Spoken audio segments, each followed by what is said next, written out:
will be Zed, Ari taken away, Vayne taken away. So I guess that kind of answers our questions as to whether we're going to see those highly contested champions going out early. The question for me still remains, what does LemonDogs feel is a priority first pick?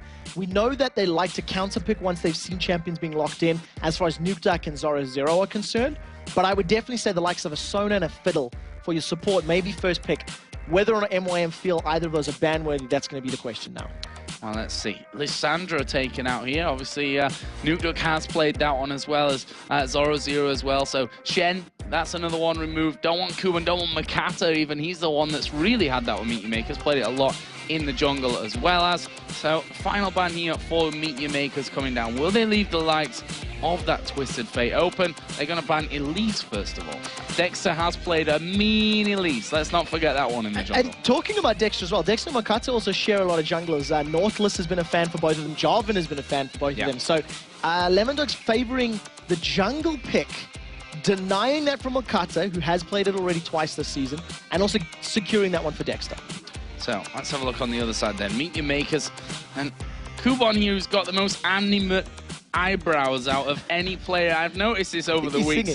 You can pretty much read his mind just by looking at his eyebrows. Look at him. He knows exactly what's going on. And it is going to be a Caitlyn Nami lane locked in here for MYM. So that is a change. That's something that we haven't seen super often. It's trending towards the powerful picks. And that definitely says that they maybe want to go, or says they want to go for a 2v2 lane and just get the immense range of Caitlyn and Nami to either control it. Alternatively, if they swap, it'll be for a hard tower push. So right now, Zoro Zero, I'm guessing here, Zoro Zero has played a lot of Ken. Most played champion along with Rise, played it 6 times. Won 4 of those games. That's going to be locked in Thresh. Well, it's Thresh, isn't it? I mean, pretty much every single support right now knows and can bring that Thresh top level to the table. Locked in there for the LemonDogs. So what are Meet Your Makers going to go for now? I mean, the mid lanes, unless that Kennen obviously lands there, are pretty much still open. My assumption here would be for a jungle and top lane, and I think they may want to leave their mid laner for counter picking. And I wouldn't be surprised to maybe even see a Rise could be a combo in there. It's something that we've seen Kuban playing a number of times. Maybe Nautilus jungle. It's something that Makata does trend towards. He's played it 8 times, and it does look like he's going that way. Look at that little smile. He's like, yeah. I come back from North America and I've learned all of Jack's secrets. No problem. So, on LemonDogs going to go with Kog'Maw. Now, that'd be an interesting one. Definitely not up there in Tabs' 3 biggest played, but Vayne was in there. Caitlyn's already been taken for him, so maybe they're looking for that late game dominance that they could get out of the Kog'Maw, and Twisted Fate being hovered over, but that's totally available to be countered here. So the thing I like about a Kog'Maw, if it does go that way, all right, we'll let them decide before I chat more. What you've got is a synergy between Cataclysm, Slicing Maelstrom, and the box for Thresh, Kennen, and Jarvan. If they're all locked in the same place, not only can they not get out of the Cataclysm, when it drops, they can't get out without being slowed. So the Kog'Maw is a safe pick in that regard, because you have that huge area of effect, just stay where you are, Kog'Maw needs to kill you kind of thing. So there's less pressure on Tabs to be positionally correct. And that is even more complemented by the fact that NukeDuck's Twisted Fate can jump into the back of the fight, he can jump around. He's got the destiny to join as and when he wants to, once the other 3 have dived in. On the other hand, Cataclysm going down first could prove a little bit dangerous for them. We'll have to see how that one goes. I mean, this is a top team in the European LCS we're talking about right now. Final pick for Meet Your Makers was the Karthus. We've seen Charu heading up with Karthus. This is obviously Karthus has been around in the league since forever. I can't tell you the exact date, but it's a long time, let me tell you that. And Charu has always been a big fan of this Karthus pick. Now, I love that pick against the exact combo that we've just talked about. If he does get locked in, a Cataclysm locked in the box, he's fine with that. He's going to pop his Defile on. He wants to die. He wants you to dive on him, and then allow all of the AoE, along with the Tidal Wave and the Rise AoE, to crush down your opponents. We've got a double AP comp from both of these teams now, and it has been trending up recently, but it's not often that we see double AP against double AP, so it's going to be an exciting one to watch. Well, we're going to get into this one in a second. As you said, polar opposites in the table right now. LemonDogs in first, Meet Your Makers in last, but there's just not really that much difference between them. And someone actually asked me on Twitter, don't you ever get bored of talking about the standings? Now, normally, yes, I get incredibly bored by talking about the standings over and over again. In fact, I don't want to talk about them all usually, but right now, they are so ridiculously close that you have to talk about them. That's the entire story around the league right now. This is, these are teams that are fighting to be in the World Playoffs come the end of the year, or on the other hand, fighting to be in the LCS come Season 4. This is incredible on both ends of the scale that it is so close right now. If MYM is able to secure a victory here, they're only 2 games away from tying up with Evil Geniuses as far as the 6th place is concerned and actually making it into a playoff spot. So it's 2 or 3 games that differentiate these teams right now. And MYM smiles across the board. They're looking pretty happy as far as they're concerned, and we'll have to see if they can make that count in-game. And I apologize for giving you the info on Kuban's eyebrows, because now you've seen him, you'll never unsee them. They are incredible things. So, here we go then in-game with LemonDogs versus Meet Your Makers. And let's talk again about level 1, because it's actually, we could just play what we said about level 1 in the last game here, the likes of the Thresh Hook and the Aqua Prison out of Nami. I do feel like the MYM level 1 is going to be stronger if you do add into the account the Dredge Line and a Rune Prison. If they wanted to skill those abilities, it's going to be very powerful and lock people up. But I do think we're just going to see another slow start. MYM just getting some vision down, and you can see LemonDogs using that Demacian standard for vision. I'm going to just try maybe get some deep wards down. Kuban off to the bottom side of this one. LemonDogs are going in for this one, and well, see what they can do. They've, on the other side, they might have also got 3 wards in a sense here that they can always get vision from that Karthus lay waste going through. And well, LemonDogs have gone through on towards the blue buff, and they're all going to recall. Because of how quickly they went, it was purely a warding excursion. They only wanted to travel around, get vision, and back off. The one thing that is interesting to note is that's a pink ward on the blue buff from LemonDogs. So MYM, they could counter pink this if they wanted to deny vision, and it does look like they've done that. Yep, taken away completely. Nice decision from Libic there to get that one down on a plate. Tribosh going to be checked there, all empty, so there we go. And then we see Makata, most played champion up until now is his Nautilus. This will be his 9th time, won 3 games with it up until now. That could, of course, be 4 by the end of this one. So let's have a look at some early lane switches possibly coming in from this one. We see Kog'Maw and Thresh on the top side of the map here for LemonDogs, looking like they go top against Rise. So what we do see is that MYM, they did want to, have that straight-up matchup of the 2v2. The low-level advantage that Tidecaller's Blessing plus Caitlyn offers is so powerful against a Kog'Maw with no natural escapes. And Kog really needs some levels in that Bioarcane Barrage before he's able to chunk you down and maybe pick up some kills. It does look like that LemonDogs, because they've got such great vision of on the bottom half of the map, they see Makata moving, and they're going to steal the red buff. Yeah, Makata going straight over to the red here, already predicting that this one would go down as it has. Thanks to being a lot quicker in there, thanks to the help of Mithy to get things going. And that will be the end of that one. Makata's going to be taking that one away. And finally, he does see Libby coming in there and saying, guys, I could probably do with a little bit of help getting this one down. And that's exactly what will happen. So this little level 3-man tower dive is something that we do see from time to time, but it has fallen off in favor recently. You can see that Tabs is pushing the wave as quickly as possible. Dexter not wasting time. He's at least picking up the double golems. As you can see, Makata's stealing away the Wraith Camp. I want to see whether or not Dexter's brave enough to make this dive under the tower. Well, I'm not sure about that one. I mean, the thing is, as we said before the game, Mithy has come into this team and become like the brain of the team almost. So wouldn't surprise me to see something pre-calculated like this one as Kuban actually comes in. Dexter stops the recall, goes off onto him, so Kuban's at least going to be denied experience and farm from this lane right now. Well, Meet Your Maker's doing the same, as we are going to see the exhaust going on to Zoro. He's falling very low. Dredge Line actually connects. Final auto attack comes in. First blood for Meet Your Makers and Makla. Very well played. Libic took the tower aggression. He was taking all of those hits, surviving long enough. Makata only hit 1. Now they've got enough of a wave here to get this tower down. If we flick over to the top lane, you can see that Tabs as well as Mithy, they're just trying to deny CS from their opponents. Kuban still only level 2. He's backed away. The first tower's going to fall in favor of LemonDogs. Yeah. trying to get rid of as much CS as they can. Charu and NukeDog having a little bit of an altercation, and of course it is NukeDog that's really putting down the pressure there. And in the end, first story it went to MYM. They were a little bit quicker with that one, but Minions in the top lane will finish it off and bring us to 1-1. And look at this, it's almost a repeat of what we saw in the last game, with the duo lane being closer to Dragon, getting the tower down early and going in for that Dragon kill. They've got a numbers advantage here, which is going to play into their favor. The fact that they've got a tower and a kill in their name is definitely going to help them out. Tower goes down.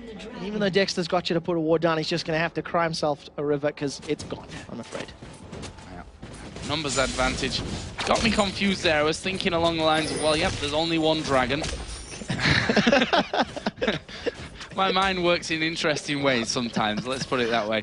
As NukeDog here got himself a bit of time alone after that Dragon was picked up. Carthus going home now, picking himself up that tier to get that one all stacking up nicely. Which, now, as we said before, just to reiterate that so you guys know exactly where we are in terms of patches, because of course on live you guys are a patch ahead of us at 3.10 now. That tier stacks slowly, but honestly with Carthus, you're going to be stacking constantly anyway. Yeah, very, very powerful. It continues stacking while your Defile is on, along with any of those sort of toggleable spells, and it's just going to help him collect up as quickly as possible. We'll see whether or not he can match the Froggen level CS that was on Reddit a little while ago, 300 at 20 minutes.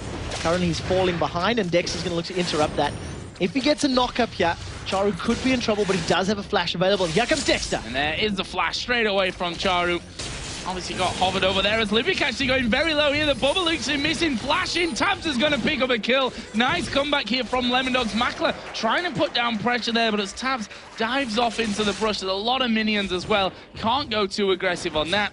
And that will be a kill coming back for LemonDogs. Nicely done in that 2v2 scenario after Meteor Maker's got the first blood there. And they didn't even use the exhaust from Mithy. So that was just a straight out death sentence and flay. Caught Libic out of position, locked him up, and even though Libic got the Aqua Prism down into Tabs, it wasn't enough time for him to get away safely. So a counter kill back, and that's going to put Tabs in a very good position to at least try and even up this item deficit. And the same goes for, you know, what we talked about a Vayne earlier on in the game, that ahead on CS, ahead in kills, or I say ahead in kills, but that's technically level right now. Tabs here, all he needs to do really is keep up with that of Caitlyn. If he's doing better, he's doing a fantastic job of things. As Mythic going to throw out the hook, not quite landing on Makler, who dodged that one nicely. So there is one thing that does play into MYM's favor the later this game goes, is that Cogmore with his Bioarcane Barrage is going to outrange anybody at max rank.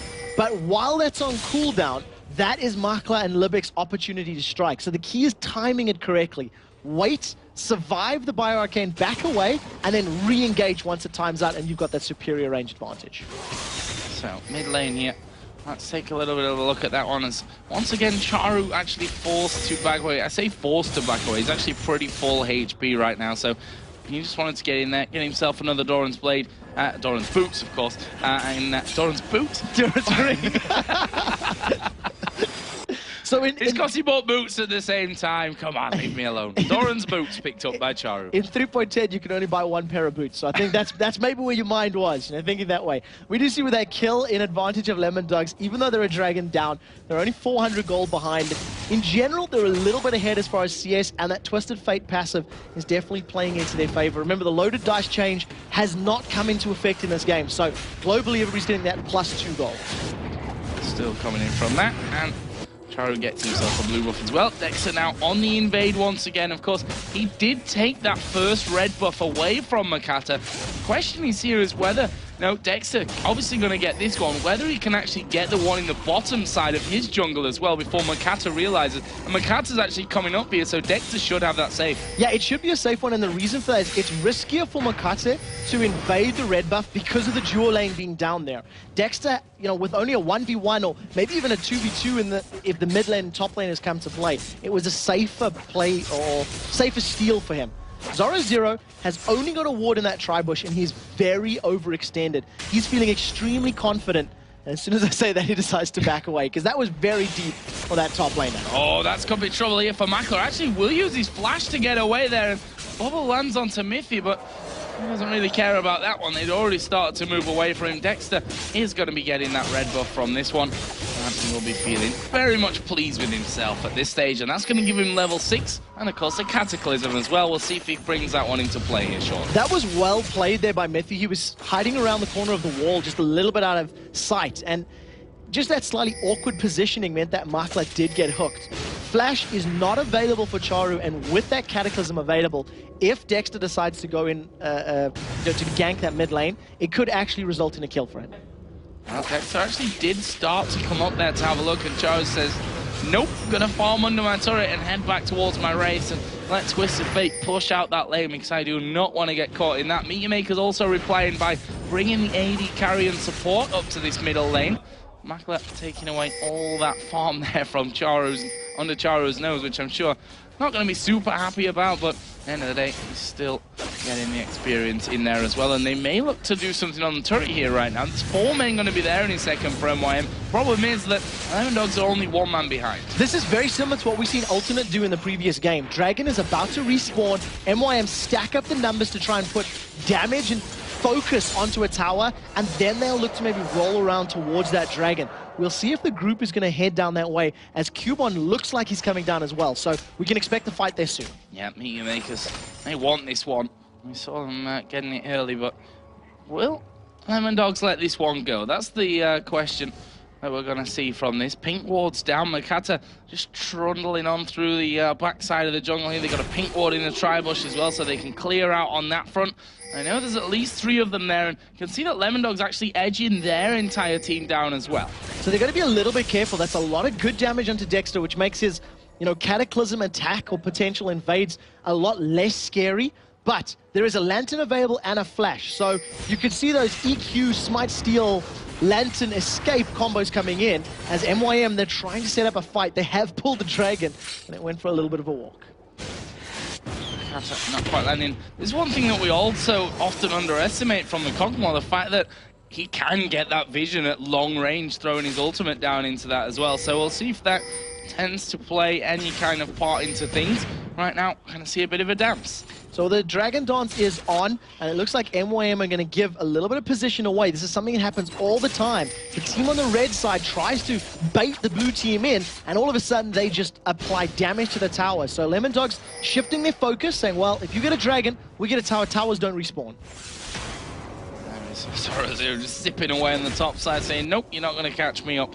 And actually, Twisted Fate headed to the top now. Of course, Nuduk does have Destiny available to come back down. The problem that he has is that if he hits the top lane, he's not got the range to join the fight straight away at this point of things. So Meteor Maker's gonna, with that, start things off. Kog'Maw's down at the bottom lane as well, as the hook will land here on towards Makata. That's not gonna scare them. Both junglers here do have the smite available. Makata gonna get that one down, and that will be a nice second Dragon pickup of the game for MYM. Not 100% sure what LemonDogs were thinking when they did that. Kog'Maw went down to farm the bottom lane. You pointed out that Nukduck was going top. He did reveal himself a tiny bit, and then immediately tried to come back down. Now they've got a little bit of an HP advantage in this mid lane. The Flash Room Prison! Oh, Mithy going to be in all kinds of trouble from this. Charu actually picking up the kill there in the end, and that's the thing, Room Prison, you get dredge lined in there, then you get knocked up by the bubble, then the tidal waves coming over. That is a lot of time spent doing absolutely nothing, not being able to react, and now Meteor Makers might be able to put down some good pressure on the middle turret as well. Oh, Dredgeline just misses Zora Zero and pulls Makate forward.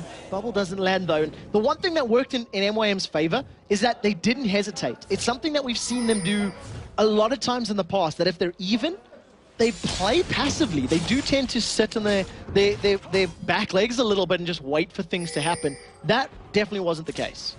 No, really, I mean, it was a flash engage there as well coming out from Kubon, so going even more aggressive than we're possibly expecting them to come out. And not sure what it is about Meteor Makers that LemonDogs have so struggled with. I mean, we talked about it before, this whole getting early control over things, and MYM are doing a decent job of that so far. They've taken down that one turret in the bottom lane, they've taken both dragons away up until now. So, you know, in terms of a plan that Meteor Makers will have had coming into this one, I think they're pretty much on course at this stage. Yeah, they're doing very, very well, and they've got a team that scales fantastically as well. Yeah. Ryze and Karthus are just going to get more terrifying the longer this game goes, and yeah, maybe Caitlyn's not going to be able to quite deal the same amount of DPS that a Kog'Maw will. She's going to have higher sustained range, which makes her safer against a Cataclysm, against a Kennen throwing himself in there with Slicing Maelstrom. So that's going to definitely play into their favor as long as they don't get caught out. That's the key. And the key to not being caught out is getting map control, which means I think they're going to focus either the top or the middle tower down for these next couple of minutes. Climbing there onto towards Libic. And not quite able to follow through with that one with another 3 men to back him up. He might be a coy, but can't take him down that easily. You know, can't take a fish down that quickly. One hook's not enough. We do see that the Charu's down the bottom lane with that Requiem available. He's probably going to be trying to either counter the split push or maintain a presence in the team fight with the use of that global ultimate. So I think that's a smart decision from them. He's actually decided to back away, farm up that raid camp, and he's doing pretty well. The numbers are actually very close across the board, with the exception of Cubon, who is a little bit behind his opponent 0-0. There's Libic. Wants to stamp his ward authority on this game there, just sticking down that second pink ward, as we should say, in the middle lane, just to make sure that they got full, complete vision control of the area where both turrets are up anyway, and the minions are still streaming in. Slightly strange for me to really go for that one at this point of things, but whatever. How am I to question what Libic's thinking from this? Another hook comes out, Dredge like almost connecting there on towards Mithy as well. And one thing that we didn't really touch on here, as I wanted to before the last fight came in, is, you know, the whole counter engage. You talked about LemonDogs as complete pilot on go in there composition, but on Meet Your Maker's side, you know, you've got the depth charge from Makata, which is in a line going to knock people up. You've got that tidal wave coming straight out of there with the bubble as well. You've got Rise, who's able to lock one down, as we'll see Destiny pop to your Nukeduck, I think, just trying to get out of any harm's reach. Nukeduck got very afraid there. As soon as Cubon was approaching him so confidently, Nukeduck thought there was more people coming in, so he was prepping that Destiny, trying to get away, you know, waiting for the Rune Prison, and then going to time the ability afterwards. Nevertheless, the cooldown is down. They get the slow onto tabs. He manages to get the lantern away. And you can see MYM, they're still keeping up this focus in the mid lane. Charu's caught. Oh, he is caught here, as we are going to see him flash. Actually caught inside of the Cataclysm. He's going to go down from that one. A great pull in from LemonDogs, and that's what they're going to be relying on to get things started off here, is to just single out that one target and just dive on top of him before they get to that real powerful stage where it's literally all pile on. Mithy is definitely finding ways to make those hooks land, make sure they're important. We've seen him dodging a dredge line from Makata's Nautilus and then grabbing Charu, pulling him. We still have not seen a single Requiem at the 17-minute mark. I haven't seen Charu filling it. They've caught out Cubon. They have caught out Cubon. They're going to go in for him as well. He will flash back from this. Dexter was the one that took most of the damage. Actually, Cubon is burning here, but not quite enough damage to take him down. But the turret won't have a similar success, and that will be the second one of the game here for LemonDogs. 0-0. Stunning up Makla here, down on that bottom turret. He's happy to exchange that damage. Nukeduck is coming down, may be able to finish off the kill. There's a flash away, flash in though, as a barrier is going to be used. Nukeduck now has the help from the team. Dexter finishes off. Brilliant play from LemonDogs. We've seen 0-0. He didn't commit to the fight with his Slicing Maelstrom because his team was coming through the jungle. It was quite clearly saying, we've got this, back off. So they didn't expend the ultimate. It is still available for them to use if a big team fight breaks out, which could be the case as Dragons respawning in 30 seconds. And how much is that going to affect Meet Your Makers here? We talked about how much they love that control and how that they seem to lose the grasp of the game once they don't have that anymore. And with those 3 outer turrets down, that could be a problem for them. But 16 seconds to that Dragon spawning. They are in position. Pink wards are down. Caitlyn a little bit far away from this one. At the same time, we've got Kennen down right in the bottom lane. Twisted Fate right up top.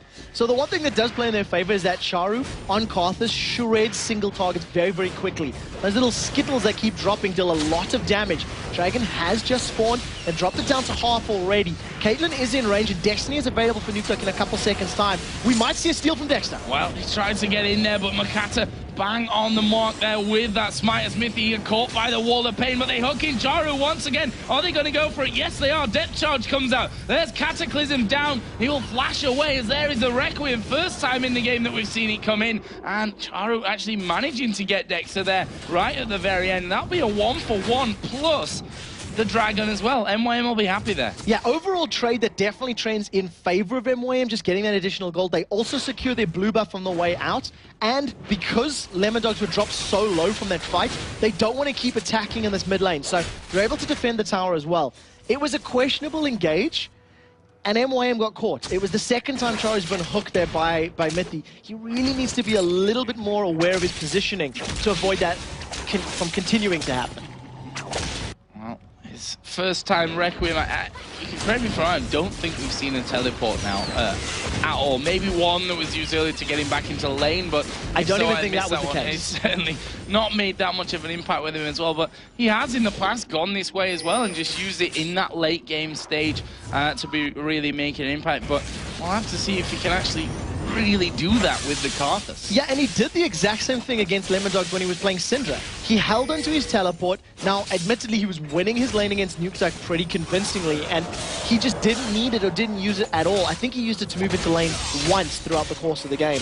And it's just that Charu needs to get more deep wards. So you can see there's some in and around the red buff area of LemonDogs.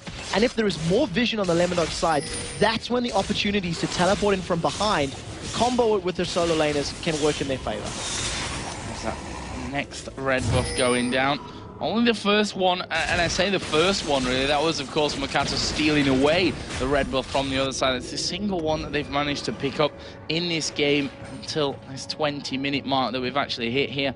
Still super close though in terms of the gold, thanks to those dragons. Yeah, a couple of wards difference. That's what separates these two teams right now. And I think that MYM are going to now stack and start pushing the top lane. The way that they continue to focus the mid lane tower for the last sort of 5 or so minutes, I think they want to try and get that last outer tower down in the top lane and then start to take some more map control down. So we'll see if they can put themselves in a position when they're not being forced back by the LemonDogs stack. Well, MYM with the Oracle on Libic, just trying to get that vision back there, as mentioned earlier on. So see what happens with that one. Charu actually probably had a bit of a heart attack there when he saw them coming around the corner for him, but then just realized, all right, there's only 2 of them. They're not going for me just yet. They're just doing their general rounds at this point by the looks of it. NukeDuck is just waiting at this stage. So whether he's going to be thinking about getting in there with Destiny or just waiting for that wave to push back his way and get a bit of extra gold before he goes on remains to be seen. I think NukeDuck's going to be sticking to the split push strat. He's picked up a Lich Bane first, which is going to allow him to move faster, clear waves a little quicker, more importantly, put more damage to towers. And the fact that Charu's got teleport up and has been spending so much time in this bottom lane solo, I also think that's part of the reasoning for that. Keep control of Karthus. Both of you have got this sort of teleport global presence, and you can see the rest of MYM feeling like they weren't under pressure. They tried to get some positional in that top lane. Yeah, look at LemonDogs here, very aggressive, actually going towards this middle turret now. We are going to see Destiny coming out there on towards Charu. Let's get hit there by the wall of pain, but the rest of LemonDogs are in there. That turret already down to half HP. Meaty Makers have to fight or lose. So they do manage to... Not the game. Let me point that out. They've lost minions for the time being, and MYM, they missed their opportunity to get into lane. Tower goes down without any form of contention from MYM. They tried to take a tower in the top lane, backed off, ended up losing a tower in reply, and this is going to make them play more defensively and much slower, as we've seen them do all season long. And look at that, Twisted Fate again down towards this bottom side. MYM starting to close in a little bit further. They're gonna try and hook on to someone like Zoro0, who they just continue to back away from it. And now 4 men from MYM in middle. Difference this time around is that LemonDogs have at least 3, with a 4th coming into that mid lane to stop the next turret going down. And we'll see if Libic can get the on-hit slow onto Zoro0. He does have his flash though, and that was a massive chunk onto Libic. This is now all of a sudden put the pressure on them to back off. Bubble gets sidestepped. LemonDogs may want to pick a fight here. Libic going so low from pretty much nothing that he could have done anything about there. Everything really stacking up nicely for the LemonDogs. Charu has now finally pushed that bottom lane back past the halfway point, and surprisingly enough, NukeDuck's going straight back down there to push it back in. They're going to be doing that the entire time, and I wonder if MYM are going to put the brakes on until an Aegis of the Legion is picked up. The magic damage that's going to be coming down from Kennen, Twisted Fate, and Kog'Maw is going to be very difficult to deal with, and because there's an Aegis in Dexter's back pocket to help mitigate that magic damage from the Rise and the Karthus combo on MYM, I feel like that's probably going to be their focus for the time being. Get that universal MR up, and then look to pick a fight. So a bit of a slower period in this game, as well, since we are so close, and since both of these teams need a win technically, even though they're at opposite ends of the table. It's, as I said, very strange right now to talk about the whole standings thing and what have you. Then it's no real surprise that we're seeing things being a little slower in pretty much all the games that we've had up until now today.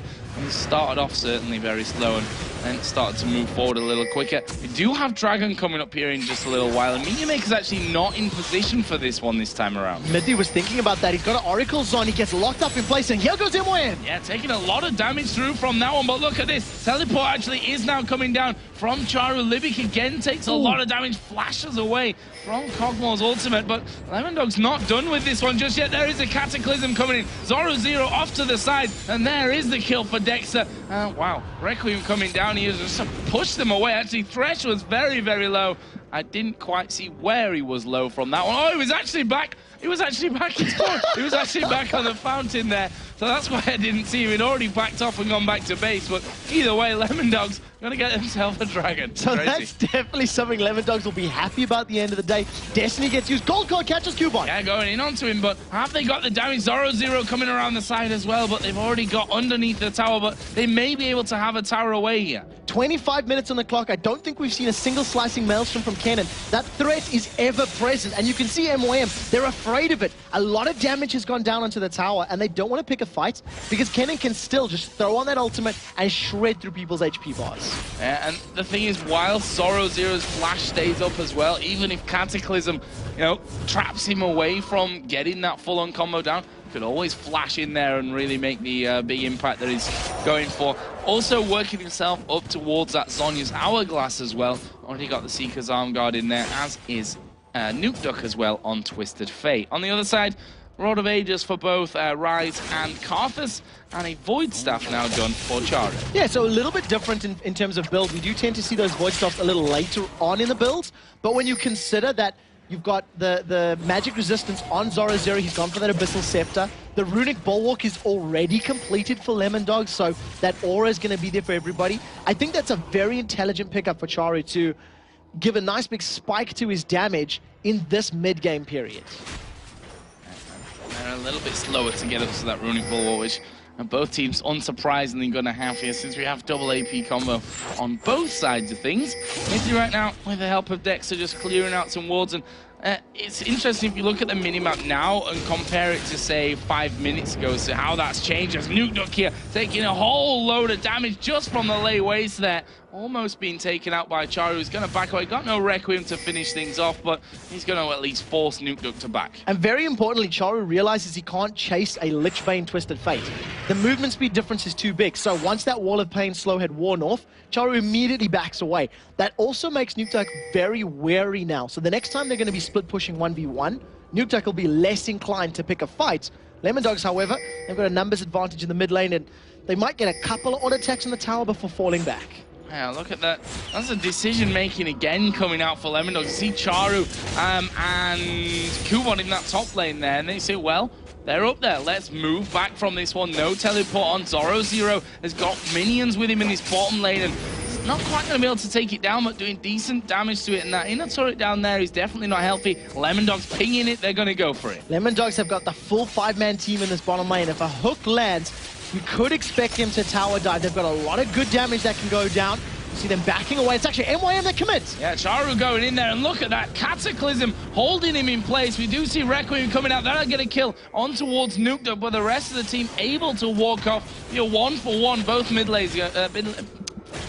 laners going down. So it does play into into LemonDogs' favor because they managed to get their tower so extremely low. It's down to 42 hit points. So a warm breath of air, he's just going to knock that one over. The next time either of those lanes split push, what you do see is they're trying to use this Kog'Maw as bait.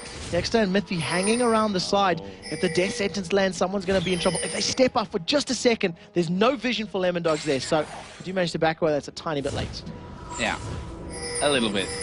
Just a tiny bit, though. I mean, as you said, no vision of it, so well, it's easy for us to say when we can see everything. It's like, oh my god, why don't you just throw it in there a little bit earlier, you know, as if you can read minds and stuff, but it's not quite the case here today. So let's have a look at the overall picture, because we're almost approaching that 30-minute mark. 6-5 in kills, 4-2 in turrets, both in favor of LemonDogs. The gold reflecting that as well, but it's only a 1,500 difference. Okay, so it's 1,500 gold difference, and that's actually pretty good for MYM, considering there's a Twisted Fate for LemonDogs. And the fact that LemonDogs have been pushing the lanes and pushing the map so successfully, they've basically dictated where and when MYM can go. They've now picked a fight in Charu. Yeah, there is a wall of pain coming down. Charu down to, well, pretty much knocked in here at this stage. Tab's going to finish off from the back, and there is the absolute terror that is Destiny coming in. Follow up quickly from LemonDogs. Their focus is Baron. What I was trying to get to was that they're going to push these lanes. They've had impunity anywhere they go on the map. And I think they're going to set up vision control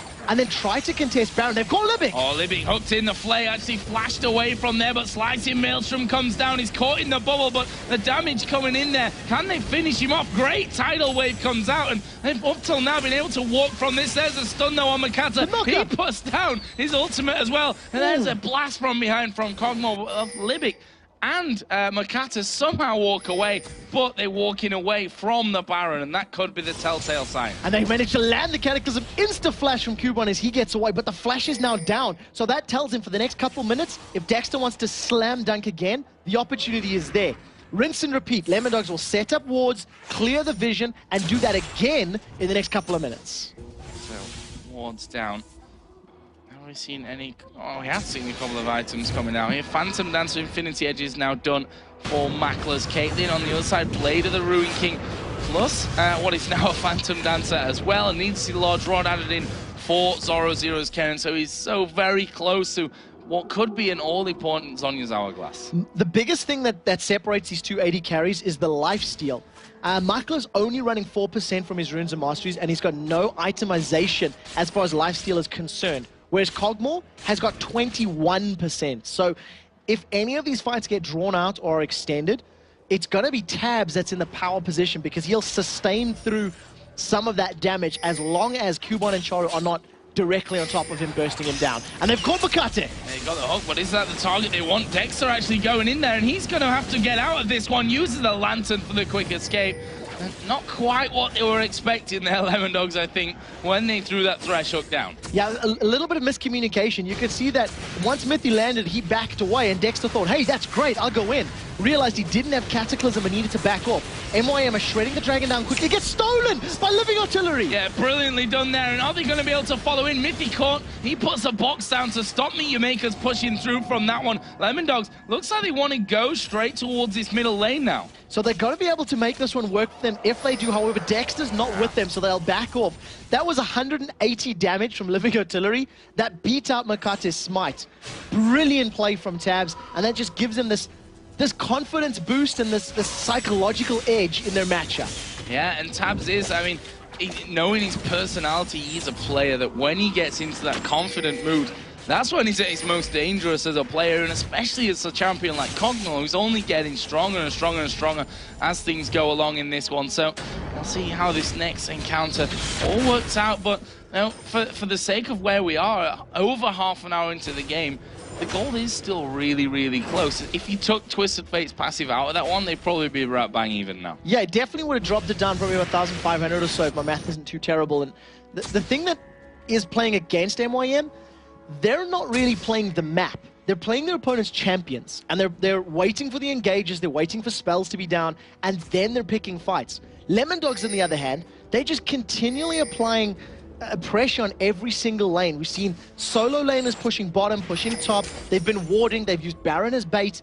And in general, LemonDogs just seem to be setting the tempo. If Mithy gets a good hook, this is an all-in from LemonDogs. Well, that's what they were looking for as he gets hit there. With that lay waste, he decides to back off. Wall of Pain coming down. Nukduk says, no, thank you. I'm just going to get away from this. Actually flashing away there from Kuban, but they're still going to go in. Makata going very low. There's a Cataclysm coming down. Tidal Wave comes around the side. LemonDogs, are they going in or are they going out? They're not really decided by the looks of it. Half in, half out. They finish off another one, though, and that will be a 2-for-1. And Destiny's coming down now as well from Nukduk. He pulls out the stun card. They're going to try and close in. There's the Caitlyn trap, which I'm not sure really, or the second one, wanted to stand on from that one, but they've got the kills and they might be able to put some pressure in that mid lane now. So an exit kill into Libic at least sets LemonDogs up for the team fight win, 1v2. They're tanking up the tower, but if Zoro Zero goes low, Requiem is still available, and you can see he realized that and said, well, I don't want to be tanking that for too long.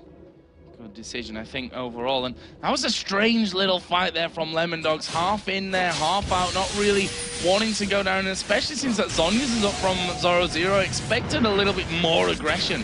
So there was two things that played into that. Number one, once the Cataclysm went down, the tidal wave from Libic actually prevented Nukeduck and Tabs from getting in instantly. It slowed them down, knocked them in the air, and made it more difficult. By time the tidal wave effect had worn off, Tabs and Nukeduck were in that sort of split, do we fight, do we not fight? And it was actually Mythy that said, yes, go, go, go. He got the hook onto Libic, and they at least got an additional kill. So well played by Libic to prevent that going even worse against MYM's favor. So, more wards down towards Baron. Of course, not one being picked up just yet, as Makata here going to get caught. They are going to hog him in, but have they got enough damage to actually kill him out from this? He wants to get up towards Charu. Actually, the 0-0 is in there as well, but they're a little bit afraid to go for this one. There's a slide nicely dodged by Makata, who'll dredge line away to the wall. And Dexter actually came back through there thanks to the lantern. No fight. That's going to be one of the classiest escapes I think I've ever seen. Makata just casually saunters away, sidesteps the knock-up from Jarvan and manages to get out. They finally get the tower down. The third of the game for MYM, and they still keep this game incredibly, incredibly close. One team fight win, convincingly, will result in a Baron for either team. So let's have a look down some of the items recently finished. Runic Bulwark finally now for Makata after he did that bit of sidestepping magic over the other side. Service Embrace also now there for Rise. Void Staff for Twisted Fate. The Oracles all coming in, and then we're back to that Zhonya's that we saw a little bit earlier on picked up by Kennen, and now the Last Whisper being picked up by Makla. That's probably the most important item pickup of the lot in the last couple of minutes, because Makla's positioning in that mid lane fight was very, very good. He didn't take any excess damage, he wasn't in a position to get focused, and thanks to Libic's protection, he was just laying down the hurt. With that Last Whisper, Infinity Edge Phantom Dancer, those critical hits are going to destroy the relatively low HP targets of LemonDogs. They've got defensive statistics, but not all that much HP built up, so it'll play into their favor the longer Makla can stay alive. So there's Mythy once again going about his way, clearing out the wards. And he's going to go towards red buff as well to make sure that that is completely empty. And that means that they've got, you know, deep ward coverage to spot Meteor Makers coming anywhere near a Baron if they do decide to start it off. But MYM coming straight from that lane side. He's going to walk straight in here towards Nukeduck, and there's the finisher. 0-0 gets it with a shuriken at the end. Libic is just shredded. They managed to catch Makla. That's bad news. Hook coming down onto the AD carry. Charu is going low as well. He's going to die without doing anything in that one. Finished off by 0-0. He's going to use the Requiem, but honestly, not going to do too much. And Nukeduck evens on the complete damage from it as well. LemonDogs are going to turn and burn for Baron. This was such good positional play from LemonDogs. They had the vision advantage, so they made it work in their favor. A face check from Libic cost him his life, and then a very good hook onto Makla actually set that all up. He used a nice gun. They've even called Makata. Oh, wow, that was great from Mythy. Hooking through, gets a lantern back there as well. Makata is going to go down. Baron, of course, is still up there as he aces in the hole. Sneaks onto Dexter, but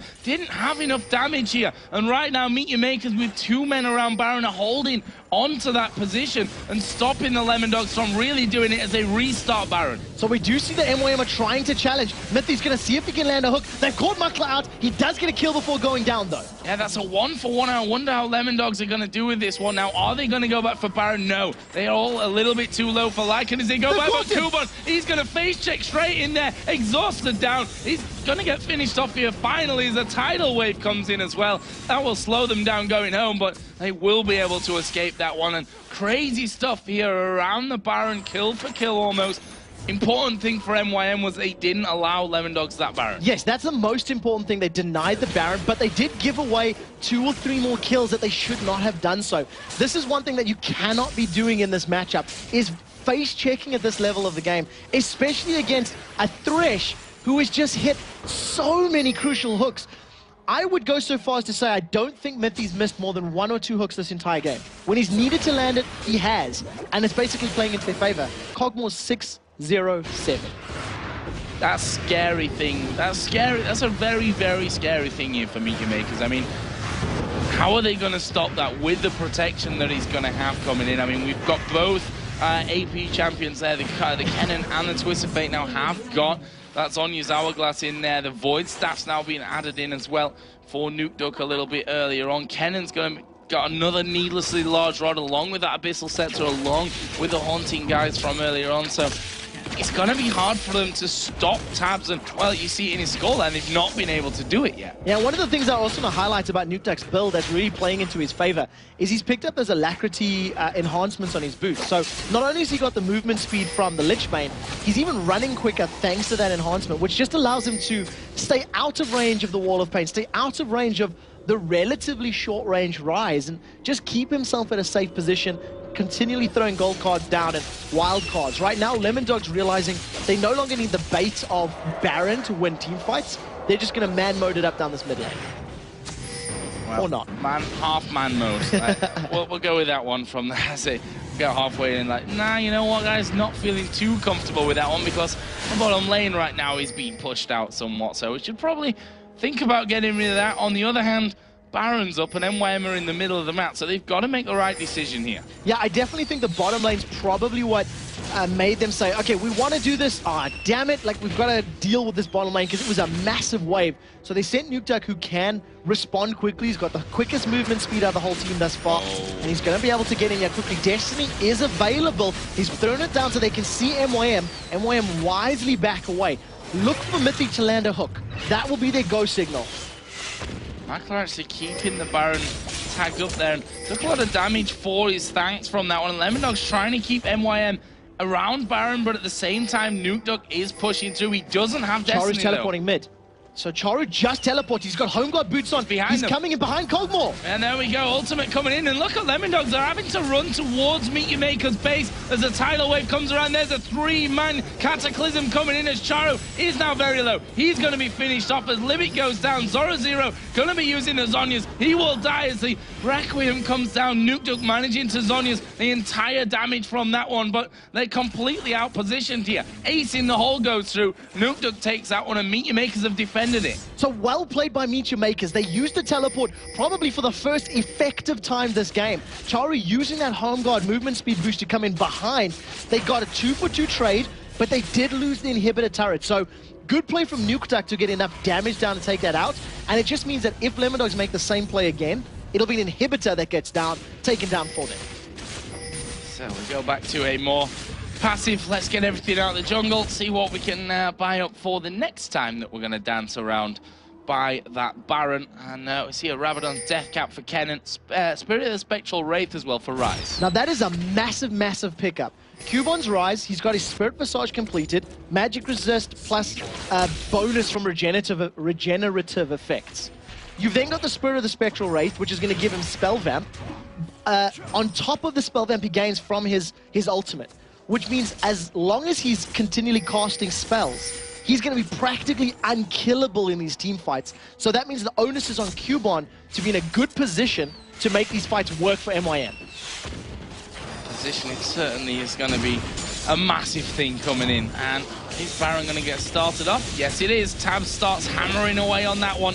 MYM don't have Charu anywhere near, and he's got no teleport. He used that in that last fight. That could be the key thing from this one. It's a 5v4 as as Mithy gets the hook into one. Makata gets hit there by Dex, who's going to want to make sure that Baron is keep going down. Yeah, 2,700 it's on. Kubon getting caught from this one. LemonDogs, though, back away, and they've held it up here long enough, MYM, and the Baron didn't reset. No, here comes Destiny, it's in. There's a massive fight. Here we go, Dexter right into the middle of them. Tabs is going to get hit by the depth charge, but Makata has fallen very low. He's still alive, though, somehow. Dredgeline his way away from that one. Charu right on the top of them as well. Where is the Requiem? It's not off cooldown. There is Ace in the hole going through. Zoro tanks that one up for Tabs, and that will be, in the end, a big brawl, but only a 2-for-1. 2-for-1 fight, which MYM came out ahead. Again, this is going to give them a lot of confidence, and Libic is the man of the match as far as that fight is concerned. His tidal wave completely reset LemonDogs' engagement, and because Zoro didn't have flash available, he wasn't able to get in range to use Slicing Maelstrom. The one thing that didn't work in their favor, Cubon got melted by Tabs' Kog'Maw. Cubon needs to avoid Cog and hit everyone else if he wants to stay alive in team fights. Never-ending Baron dance is what we're seeing from this one, and Well, as we said before, no team wants to make a mistake, and if they realize they're making a mistake, they back off, as we are going to see the speed coming out there for Makata. Actually going to get a grab on towards Zoro. He gets tied up, uses the Zhonya's though. Will he be able to turn around? Makata is being shredded down and finished off there by Zoro. Libic trying to run away. There's a stun card up to Q, and the wild card caught Libic at the back as well, and that is 3 kills, a 50-second spawn time, a 1-minute spawn time here for Kubon. The possibility to finish is here for LemonDogs. They have all 5 members up. They've even managed to catch Makla out. He's just going to get melted by Nuke Duck as he secures himself yet another kill.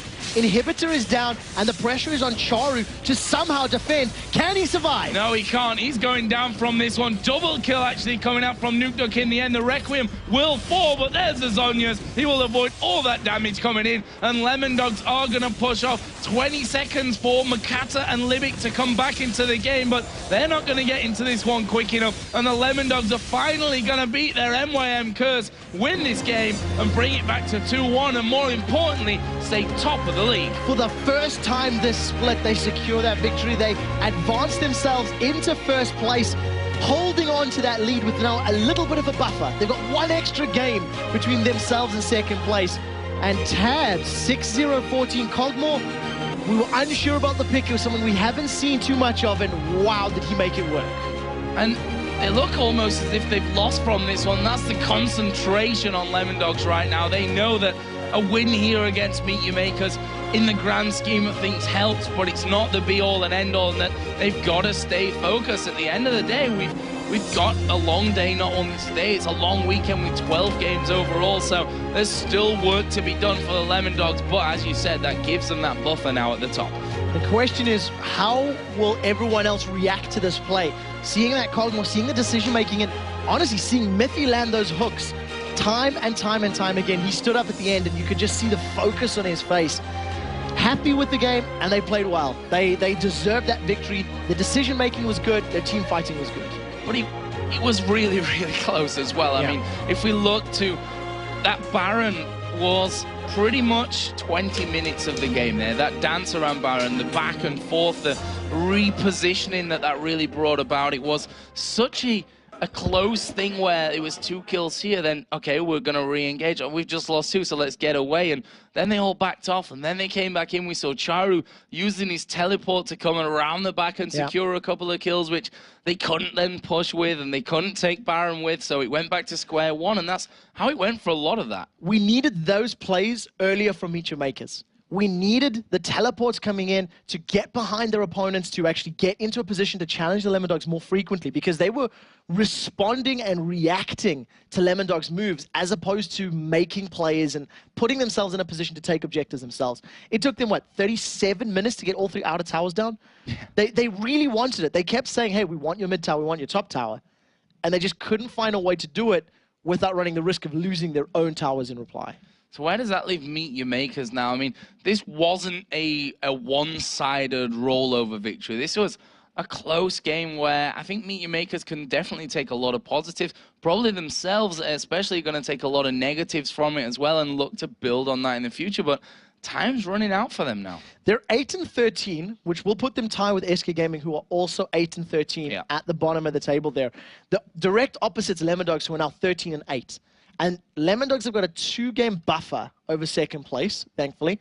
And for MYM, it just means that if they lose 1 or 2 more games this weekend, they need to guarantee a 5-0 Super Week and hope other people lose if they want to make playoffs, because that's how desperate it looks. If they get 2 more wins, then it's a lot more possible. They can go 2-1 this week and 3-2, for example, and still make it to playoffs. But they need wins now. So what we're saying as of the end of the last game is that we still have no idea what is going on here in Europe in terms of the league. So let's head over to 2 people, or actually 3 people that might know something about the league. Demon, of course, with Jason and Crepo. Thank you very much, Joe and Trevor. What we do know is that LemonDogs are sitting pretty at the top of the league right now. Let's first of all talk about how the picks and bans went, because they picked some interesting champions, and more importantly, the duo lanes that we wanted to compare out. The 2v1s that they chose to go with. Yeah, on one side you had a Fresh and a Kog'Maw, on the other side Caitlyn and Nami. Something really interesting was that Liebig didn't opt to pick the Fresh. And I know that's something that makes Miffy really happy because LemonDogs as a team, they consider Fresh third rotation pick, which means they won't pick it first as blue, they won't pick it first as purple, but on the third rotation or fourth, they will. And Miffy's been begging his team to get the Fresh to show him that he can land those hooks. And glad for him, at least, MYM left it open. Well, what about in particular how the lanes went? Like, who had the advantage in those lane swaps? Yeah, both teams actually just went for a standard 2v1 lane. You can argue that Kog'Maw scales a little better than Caitlyn with farm, although 6am Caitlyn is still a beast. Both teams pushed the tower down, although MYM performed better there because they got the early kill. Beautiful dive, textbook dive. Support CC's the enemy top laner. Beliebig did it with exhaust, waited with the bubble, takes tower aggro, takes enough shots right before he dies, moves out, make sure the double buff from the jungle and the AD carry can do optimal damage, get the kill, get the tower, transition into Drake immediately. Really textbook 2v1 play by MYM, really good start, but then like the game just slowed down a bit. Yeah, and that's really down to the fast tower push. It tends to, it's like a cause and effect. You get the fast tower push, slows the game instantly for a good 20-minute period. Yeah, MYM definitely settled for sieging a lot, but LemonDogs' comp was totally matching that. Like they had enough four-man holds, and then they sent one guy to the side, dragged one guy away from MYM. They grouped up again, tried to siege. Both teams were fishing for kills. They all depended on who had the deadliest catch, but sometimes it was LemonDogs, sometimes it was MYM, but nothing really happened until a Drake spawned. Then MYM got it. Then another Drake spawned. MYM got it again. And then at one point, Tap stole one with his living artillery, but it was really, really a stalemate in mid-game.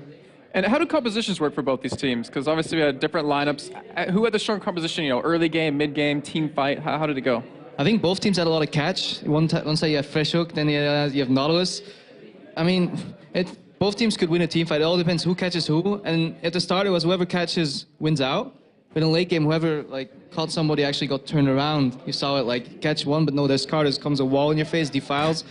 I think what LemonDogs did really well is when you play against the Carters, you try to CC him, kill him, and then jump out, disengage, because you let the Requiem hit, and then see if you're healthy enough to fight or not. And they did that really well.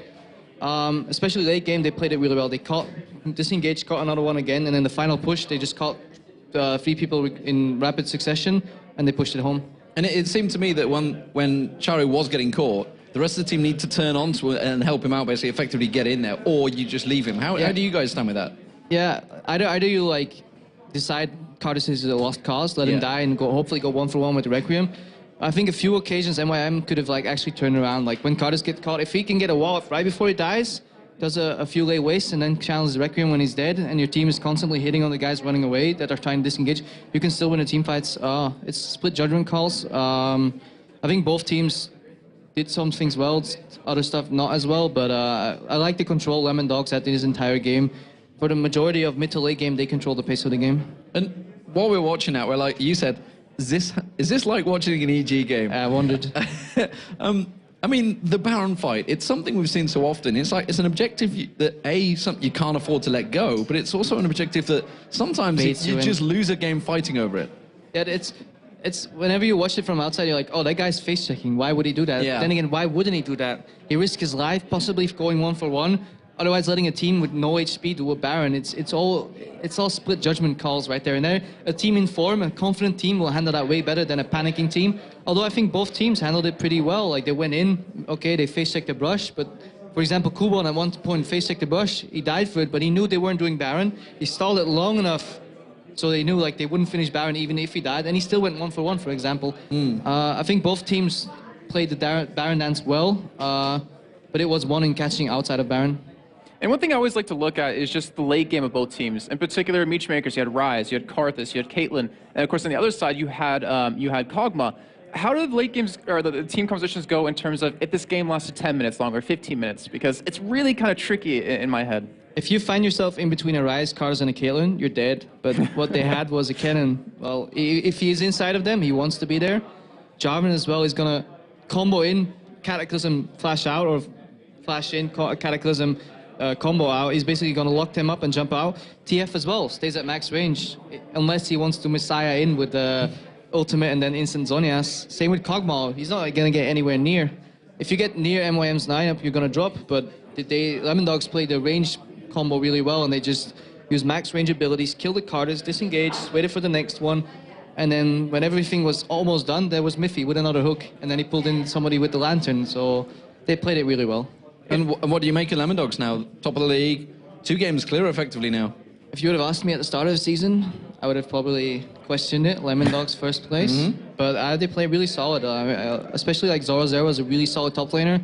Plays a lot of the same champions, but in scrims, is not afraid of picking them early. He's a really confident player. Doesn't care if he picks his Ryze, his Lissandra, his Kennen, he picks them early. He doesn't care. Like he's like, face me, 1v2, 2v1, I'll take you on, and I'll go into the mid game with it. So yeah, they're playing really confident. And what's making them so strong? Because obviously you have 8 weeks to look at them now. Is it just because they're adapting strategies throughout the weeks, or they just haven't really been figured out just yet by other teams? They play their lanes really well. I think they want to win their lanes and then snowball that into the mid and late game. They're also really confident, and they have a good team atmosphere. When you see them, they're all really down to earth. You can make jokes with them. I like all of them. Miffy as well, really mellow player. Likes the same champions. Always whines that he doesn't get fresh. Finally he gets his fresh. It's really good for him. Plays a really mean fiddlestick support as well. A little more of a niche pick. Tabs evolved really well in his AD carry. Being a former AP carry, he's handling the AD role really well. I think they're just really solid. I'm not surprised these 2 supports get on very well. He's got a lot to say as well. This is you yourself, N-Rated, and Miffy. I'll tell you what, you guys could talk for hours, I reckon. But thank you very much, Greppo, for joining us. Enjoy your time with Joe and Trevor in a bit. We're going to, of course, go over to Shox, though, who is standing by with Tabs. Thanks very much, guys. Tabs, congratulations on that victory. Tell me, how did you go into that one being 0-2 down against MYM from the previous games? Well, we actually really wanted to beat them because it would be the first win against MYM. And this time we actually prepared quite a lot against them. We figured out how to beat them, and we went into it really confident. So, when you say we figured out how to beat them, what was that strategy then? Well, we basically, it was like, don't feed early, just don't die to the TP ganks, and if we survive through the early game, we have a really high chance of winning with our comp. So about those picks and bans, is there anything in their picks that surprised you particularly? Well, we expected Charu to go for TF a little bit earlier, but he decided to pick Karthus in the end, so we could pick up that TF. That was very important for us, actually. And the way we wanted to just deal with that Karthus is because we wanted to just team fight and pick them off. And once we kill Karthus, we just want to back out, let his passive die out, and then re-engage. You were able to pick him off a couple of times, and despite MYM having a pretty strong early game, you guys kept picking off people in fight, but there was this little... You didn't seem to be 100% secure as it is that you could finish it out. So what were your thoughts about that one? Well, yeah, we were quite behind early after our lane swap. Like, our solo laner got killed, and that set us back quite a bit. And especially against their combo, Ryze Karthus was a very strong late game. But luckily, our Kog'Maw managed to get pretty fed and like really farmed, so we could deal with those 2 champions really well later in the game. Well, strong victory for you guys here and very important in scale of what's coming. But tell me, why is it that your team seemed to be the team, one of the only teams that is very consistent now for the last couple of weeks when a lot of teams seem to be struggling to find that consistency? Well, I think it's because we practice a lot. Like we practice 8 hours a day, usually, and the other time we just play solo queue. I don't think we really have any weak link on our team right now that like drags the team down. So everyone does their part, and we consistently win because of that. All right, thank you very much, Tabs. Now up next is going to be Fnatic XPK, who is the deadliest man in the league. Can he ruin Ninjas in Pajamas KDA?